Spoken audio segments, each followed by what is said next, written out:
છે પણ અમુક મારા સવાલો હોય છે. અમે ઉઠાવીને મીડિયા વાળાને કહું તમે ઉઠાવો. કરીના કપૂર એના દીકરાનું નામ તૈમૂર રાખે તો તૈમૂર કોણ તો એ વાંચી લેજો. એને કેટલા લાખ માણસને માર્યા છે, કેટલી હત્યાઓ કરી. વારણભાઈ એને વાંચી લેજો, ખબર પડે શું કામે. મારો કહેવાનો અર્થ તમે કરવા શું માંગો છો? તમે એમ કે આ બીજો તૈમૂર થાય ને બધાના ગળા કાપે, ગોરખોદિયાના પેટના પાકિસ્તાન ભેગા થઈ જાઓ તમારે જો વધારે ઓલું હોય તો. આ જાહેરમાં કહું કે આજે આપણા બોર્ડર ઉપરથી આતંકવાદી ઘૂસણખોરી કરવા માટે આવે. અરવિંદભાઈ સમજવા જેવી વાત છે બાપુ. ઘૂસણખોરી કરવા માટે આતંકવાદી આવે અને આપણા સેનાના યુવાનોને ફૂંકી દે, મારી નાખે આતંકવાદીને. બરોબર, એ કોઈ આતંકવાદીને આપણા દેશમાં ઘરવા ન દે. 2, 5, 25, 50 કે જે આતંકવાદી હોય એને મારી નાખે, કંઈક ને ભગાડી દે, કંઈક મરી જાય, પણ દેશને નુકસાન ન કરી શકે, દેશમાં ઘૂસી ન શકે. તો આપણે 1 મહિનો સુધી social media, print media, electronic media એ બધે ઈ જ દેખાડીએ. શું કામે આપણે ગૌરવ થાય અને થવું જ જોઈએ. આપણા સેનાના યુવાનો મેં હમણાં કીધું શરૂઆતમાં વંદન છે, થવું જ જોઈએ. એકવાર આતંકવાદી ભારતમાં ઘૂસવાની કોશિશ કરે અને જો આપણને મોજના તોરા છૂટી જતા હોય એને રોકી દે આપણા સેનાના યુવાનો અને મારી નાખે અને આપણને સેના પ્રત્યે એટલું માન થઈ જતું હોય, થવું જ જોઈએ માન. એને વંદન છે, સેનાના યુવાનોનું ઋણ આપણે ન ચૂકીએ. માન થવું જોઈએ. પણ હવે સાંભળજો કવિ, એકવાર આતંકવાદી ઘૂસે ને એને મારી નાખે જો આપણે 1 મહિનો સુધી ઈ દેખાતું હોય સોશિયલ મીડિયામાં કરતા હોય તો કરવું જ જોઈએ, સારી વાત. પણ હવે સાંભળો, 712 થી લઈ 1192 બપ્પા રાવલની પેઢીએ 550 વર્ષ સુધી આતંકવાદીને ભારતમાં ઘરવા નહોતા દીધા. આપણે શું આપશું? કોણ યાદ કરે છે? મારે ઈ કેવું છે કોઈને આમાં? કેટલા બાળકોને પૂછજો, ખબર છે? વડીલોને કોકને જ છે કે દાહિરને જયારે માર્યો બ્રાહ્મણને અને એનો દીકરો એક ભાગીને વયો આવ્યો, મોહમ્મદ બિન કાસિમ આવ્યો અને મેવાડમાં બેઠેલો બાપુ બપ્પા રાવલ. આ તો થોડીક વાત યાદ આવી એટલે મેવાડમાં બેઠેલો અને ઈ આવીને એને કીધું કે આ તો વિધર્મીઓ તો બહુ ખરાબ છે. નહીતર પેલા આવું તો રાજા બાંધે ને આમાં તો સેના રાજા ઈ લડે, પબ્લિક ને આમ જનતાને કઈ નુકસાન નહીં કરવાનું. અને આ તો એવા દાહિરે આવીને વાત કરી કે 13, 15 વર્ષની દીકરીઓ, અરે બેસો મારા બાપરી, 15 વર્ષની દીકરીઓ, 12, 11 વર્ષની દીકરીઓ. મિત્રો કોક દી હિસ્ટ્રી વાંચો, ખબર પડે. આ ઘણા કહેતા હતા ને સતી પ્રથા ખરાબ ને ફલાણો, શું કામે સતી થઈ જતા હતા. એ આ દેશની હિન્દુની દીકરીનું રૂવાડું કોઈને હાથમાં ન આવવું જોઈએ એટલા માટે હળહળતી અગ્નિમાં ખપી જતા હતા અને પડી જતા હતા. એ કઈ કોઈ પ્રથા નહોતી, અંધશ્રદ્ધા નહોતી. અને એવા પણ ઇતિહાસ છે. નરાધમોએ મૃતક, હું અહીંથી અમુક વસ્તુ મને આમ બોલ ત્યારે મને આખું શરીર ઉઠી જાય મારું. 15 વર્ષની દીકરીઓ, 20 વર્ષની, 30 વર્ષની સનાતનની દીકરીઓ મૃતક હોય ને એના ઉપર ન કરવાના કૃત્ય વિધર્મીઓએ કરેલા છે. એટલે હળહળતી અગ્નિમાં પડી જતી હતી. એનું રૂવાડું એના હાથમાં ન આવે. ઈ બપ્પા રાવલને ખબર પડી, મેવાડમાંથી ઉભા થયા, આખા ભારતના રાજાઓને એક કર્યા અને ઓલાને ભગાડ્યો મોહમ્મદ બિન કાસિમને. ઈરાનનો સીમાડો વટાડી આવ્યા અને 100 કિલોમીટરની ચોકીઓ થાપી હતી. એ ચોકીઓ 550 વર્ષ આવેલી હતી. પેઢીઓ કેટલી થઈ છે કોક દી વાંચજો. 550. એની દીકરીઓ એના ઘરના નહીં કહેતા હોય એકચ્યુઅલી પિકનિકમાં જવું છે, ચાલો ની એક દી લઈ જા ને, આ મજા નથી આવતી, બોર થઈ જાય, નહીં કહેતા હોય? નહીં, જાગતે રહો, જાગતે રહો. 550 વર્ષ સુધી આતંકવાદીને ભારતમાં ન ઘૂસવા દીધા એટલે આ ગીત ગાઉં છું. સાંભળો.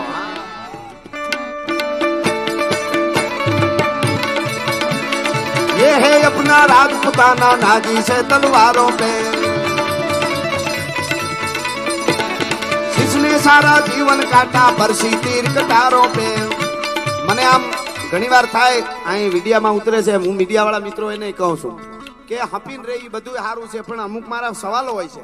અમે ઉઠાવીને મીડિયા વાળાને કહું તમે ઉઠાવો. કરીના કપૂર એના દીકરાનું નામ તૈમૂર રાખે તો તૈમૂર કોણ તો એ વાંચી લેજો.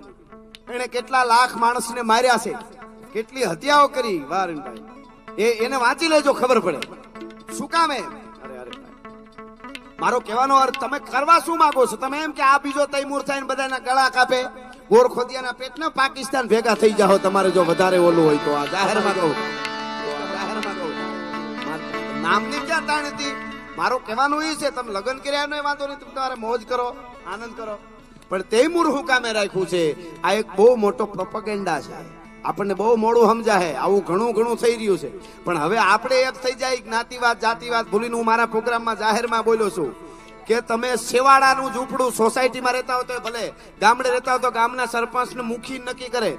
સોસાયટી હોય તો સોસાયટીના પ્રમુખ, છેવાડામાં છેવાડે દલિતનું ઝૂંપડું હોય, દેવી પૂજકનું ઝૂંપડું હોય કે વાલ્મીકી સમાજનું, ત્યાં અઠવાડિયે જઈને કેજો તમારી દીકરીને ઘડીક મોકલો ની કાં, તો કે એના હાથે આજ અમારે ઠાકરની આરતી કરાવવી છે. આવી રીતે સમજાય ને તેથી આપણે એક થઈ શકશું. બાકી વાતો તો કેટલી કરે છે બધા. હા, આપણા હોય નહીં, આપણે જ્ઞાતિ ગૌરવ જરૂર હોય, જ્ઞાતિવાદ બિલકુલ ન હોવો જોઈએ. એટલે આપણને આપણા જ મીડિયા છે. કાલ તમે નીકળી જાવ આમાંથી 10 જણા અને સતત હિન્દુત્વ સનાતન ભગવાન કરો, તરત જ ટીકા કરશે. નીકળી ગયા ધંધા કરો ધંધા. હવે તમે ધંધા કરો, તમે તમારે કરોડો રૂપિયા ભેળા કરો અને તમારા દીકરા પાસેથી જટીન 2 ઠપાટ મારીને આંચકી લે ને તેથી તમે સનાતનના મૂળિયા પકડવા માટે આવશો. હવે અમને બચાવો, રાકાઓ. સાચી વાત છે. પડી જ નથી આવવા મોકલે, નીકળી પડ્યા. આવો ધર્માદાન એકચ્યુઅલી એમાં અમને ખબર ના પડે. લે પાછો પોતાના દીકરાનો જન્મદિવસ છે, દીકરીને બધા ભેળા થઈને ડીજે ચડાવે અગાસીમાં થઈને ઢીંચક ચડા ફેરીનો. હે તમને કરડે કાળોતરો નાગ. બીજું તો હું કેવું હવે. હા બાપા, વાહ. જો આ સરસ્વતી હું પોતે નહીં રાખું, મને કે 51,000 તમને આપું છું, જ્યાં ધર્માદામાં વાપરો એની વાપરી નાખજો. ધન્ય છે તમને, જય હો. અને તમારો એ 51,000 માં હું ભેળવીને જ્યાં આપીશ ત્યાં ભેળવીને વાપરીશ હો. એટલે એને મોજ આવી. મારો કહેવાનો અર્થ એ છે, મને આ બધી આમ વાતો ફૂટે છે. નબળા ગીતો સાંભળતા નહીં. અમારા પ્રોગ્રામમાં હમણાં એક બેન ઊંચા થઈ ગાતા હતા, પૂછો જરા પૂછો. હા, અરે માતાજી મૂકે હાથ, મારો બપલીઓ તમે મારે મોટા છો, માતાજી નરવા રાખે, હું માથે હાથ નું એવું ગાતા હતા બેન. પૂછો જરા પૂછો મુझे क्या हुआ है. મેં કીધું હડકવા હુઆ હે બેન. અમારા પ્રોગ્રામમાં આ તો રહેવા દો. ગમે એવા ગીતો નહીં સાંભળવાના. સાંભળવા જેવું કાંઈ થોડું છે. આપણું સંગીત કેવું છે, આમ શાંતિ પ્રમાણે હો, અંદરથી સ્થિર કરી દે. આ તો અને અમુક ડીજે એવા લઈને નીકળે છે, હું તો માફ કરજો પણ આપણે લગ્ન હોય કે ધર્માદાનું કરી તો એના માપ હોવા જોઈએ બધા. આપણે કોકની દુકાન પાસેથી વરઘોડો લઈને નિહરીએ અને બિચારા નાના માણસની દુકાનોમાંથી બધી વસ્તુ હેઠી પડી જાય ને તો એ આપણે પાપ કરી છીએ. હનુમાનજી કોઈ દી રાજી નહીં થાય, આ હકીકત કહું છું. આપણું સંગીત વગાડો. આપણા સંગીતમાં હું તો મેં ઘણીવાર રાજપૂતોના પ્રોગ્રામમાં શરૂઆતમાં કીધેલું, બંધ થઈ ગયો અટાણે ભાઈ. ઓલું દરેકના વરરાજામાં ઓલું ગીત વગાડતા, અજીબો શાન શહેનશાહ. મેં કીધું ઓલો હરામી અકબર તોય ઘણા કરે. તો આપણા એક તો મને ઈ થાય છે. અને આપણને કોઈ પૂગ્યું જ નથી ભાઈ. આપણા ભેળા ભેળે એટલે જ, બીજાની ત્રેવડ જ નથી આપણા ધર્મ આમવી મીઠ માંડવી. આપણા આમ છે ને તેમ છે ને આ બધું ખોટું છે ને આ જ્ઞાતિવાદ કરે છે. મેં વાંચ્યું એનું મારે શું કરવું? 35,000 નિર્દોષ ને ચિત્તોડના સાકામાં કાપી નાખ્યા ને સાકા છે. વાંચો અકબરે શું કર્યું. એને એમ કીધું કે જબ તક મેં તલવાર મ્યાન ના કરું તબ તક હિન્દુ કો કાટતે રહો. એ ભૂલી જવાનું. એટલા માટે કહું છું અકબર બહુ ખરાબ હતો. હવે મારું અમારા માટે ન કહી તો તમારા માટે કહું. તમારે એટલે એને વિરોધ કરે એને, એના માટે કહું. અકબરનો ગુરુ, અકબરનો બાપ કયો ગાદીએ બેહાર વાળો, 14 વર્ષની ઉંમરે અકબરને ગાદીએ બેહારો, બધું બેરમ ખાન હતો. ઈ બેરમ ખાને અકબર માટે કેટલા યુદ્ધો લડ્યો, સર્વસ્વ અકબર માટે કર્યું. ઈ બેરમ ખાન ને મારી દગાથી અને ઈ બેરમ ખાન ની પત્ની હારે અકબરે લગ્ન કરી લીધા હતા. હવે તમે તમારે એના પગના તળિયા ચાટવા હોય તો ચાટો, તમે તમારે જાઓ અકબરની મૂર્તિ બેહારો. આ છે હાસુ છે એ કઈ એમાં શું? અને હું તો આ બધા બોલું છું, કહું છું કોઈને કોર્ટમાં જાવ હોય તો છૂટ છે તમે તમારે. અમે કઈ ફેંકી નથી દેતા. આ તો ઓથેન્ટિક જે છે એ લખ્યું છે. હવે છેલ્લી વાત કરી દો, નિહળી છે એટલે. ઘણી વાર રોડ ની વાત આવે, રસ્તા કેના નામના હોય, રોડ કેના નામના હોય, તો હું અહીંથી એક સનાતની સાહિત્યકાર તરીકે વાત મૂકું. નક્કી દુનિયા કરે. અમે એમ કહી દઈએ કે નહીં અમારું જ હાસું એમ થોડું હાલે. અમે એવા નથી કઈ ધરાર બેહતું કરી દઈએ એવા. પણ વાત મૂકું એ સાંભળજો. એક માણસ, એક 4 ભાઈ, એક માણસ એ 4 ભાઈ, એનો બાપ, એમાંથી એક ભાઈ પોતાની સત્તા માટે પોતાના 3 ભાઈઓને મારી નાખે. સાંભળજો, સત્તા માટે પોતાના 3 ભાઈઓને એક માણસ મારી નાખે. ભૂંડાએ મારે હો. એકાદા દિવાલમાં સણી દે, કોઈના માથા કાપી નાખે. હગા બાપને જેલમાં પૂરે. અને કોના નામના રોડ રસ્તા હોય જેલમાં પૂરે. અને જેલમાં પૂર્યા પછી એનો બાપ બોલ્યો, ઈ હું અહીં અમદાવાદમાં કહું છું હનુમાન જયંતિમાં. કોનો?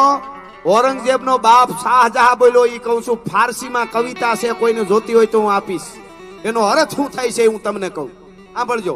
એનો અર્થ એવો થાય છે કે છેલ્લી ઘડીએ પાણી એક છીબકામાં થોડુંક પાણી જેલમાં આપતો તો ઔરંગઝેબ એના બાપને, મા બાપને જેલમાં પૂર્યા, અને એ પાણી ઘટતું હતું ઉનાળામાં કે થોડા પાણી પીલા દે મેં મર જાઉંગા. ઔરંગઝેબ મેરે બેટે પાણી, તો કે નહીં, એ બુઢે કો કોઈ પાણી નહીં દેગા. હવે સાંભળજો, પછી છેલ્લી ઘડી હતી ને ખબર પડી કે હવે હું મરી જાય, મારો દીકરો મને પાણી નહીં દે, તો એ મરતા મરતા કવિતા લખી ફારસીમાં, એનો સીધો અનુવાદ ઈ થાય છે. શાહજહાં બોલ્યો, ઈ કહું છું, એ ઔરંગઝેબ, તું બાપને પાણી મરવા ટાણે નથી દેતો ને તો સાંભળી લે, તારા કરતા તો સનાતન હિન્દુ ધર્મ વાળા હારા મર્યા પછી પીપળે પાણી રેડવા જાય છે, તું જીવતા બાપને પાણી નથી પીવાતો. હું નથી કેતો, આ શાહજહાં બોલ્યો, ઈ તમને કહું છું, ફારસીમાં એને લખ્યું છે, ઈ કહું છું. હવે છતાં એના પાગ પૂંજવાના, તોય એને એની ઓલે તું નીકળી ગઈ છે, આપણામાંથી ધરાર બોલાઈ જાય છે, એની ઓલે તું નીકળી છે. ગમે એ બોલું. હવે તાજમહેલ છે એ આપણું ગૌરવ છે ભારતનું, એનો મને જરાય વાંધો નથી. તાજમહેલ આપણા, આવો મહેલ આપણા દેશમાં છે ને એ બહુ ધરોહર છે આપણી, પણ તાજમહેલ નું કાંઈ ન હોય એવા મંદિરો ને એવા કિલ્લાઓ છે એવા બીજા, તો ઈ હાથની અજાયબીમાં કેમ ન આવ્યા? ઈ હું પ્રોપોગેન્ડા હતો મારું, ઈ કહેવાનું. ખેર હવે ઘણું લાંબુ થઈ જાય છે, એટલા માટે હવે આકડી બોલું. એમાં છેલ્લે હર હર આવે ત્યાં ઊંચા હાથ કરજો મારી, હર હર આવે ત્યારે ત્યાં હું પૂરું કરીશ. એટલા માટે કઈ રહી ગયું કેવું? હા હા હા હા, વાહ વાહ, અમારા જો આ બધા હારે હોય મજા આવ્યો. એટલે હું એમ કેતો હતો કે એક માણસ પોતાના 3 ભાઈઓને મારી નાખે છતાં હાટું, ઔરંગઝેબ એના બાપને જેલમાં પૂરે. એના નામના રોડ રસ્તા હોય, ગામના નગર હોય, ચોક હોય, કે એક બાપના વચનને ખાતર 14 વર્ષ વનમાં વયો જાય, બીજો કે મારો ભાઈ વનમાં હોય તો હું વનમાં, ત્રીજો કે નંદીગ્રામમાં ખાડો ગાળીને બેહું, બાકી મારે કાંઈ જઈ જોઈએ નહીં, ચોથો કે મારે કાંઈ ન જોઈએ અયોધ્યાની ગાદી. હવે આના નામના રોડ ને રસ્તા નગર હોય કોના નક્કી દુનિયા કરે? હું તો સનાતની સાહિત્યકાર તરીકે ખાલી રજૂઆત કરું છું. ભલા માણસ, આ વાત છે. એટલા માટે देखो मुल्क मराठों का ये जहां शिवाजी डोला था, देखो मुल्क मराठों का ये जहां शिवाजी डोला था, मुगलों की ताकत को जिसने तलवारों से तोला था, हर पर्वत पर आग लगी थी, हर पत्थर एक शोला था, बोली हर हर महादेव, बोली हर हर हर हर हर हर हर हर हर हर हर हर हर हर हर हनुमान जी महाराज, हनुमान जी महाराज, नमः पार्वती पति हर हर महादेव महादेव. કે હે પ્રેમની વાતો, એ તો આવા કોક પ્રેમીઓ જાણે, આ શુદ્ધ પ્રેમની વાતો. અરે પ્રેમની વાતો ઈ તો કોક પ્રેમીઓ જાણે, અને જાણે પ્રેમી ના જીવ હૈરાના. આ પ્રેમ હાથીના ઈ તો હાથ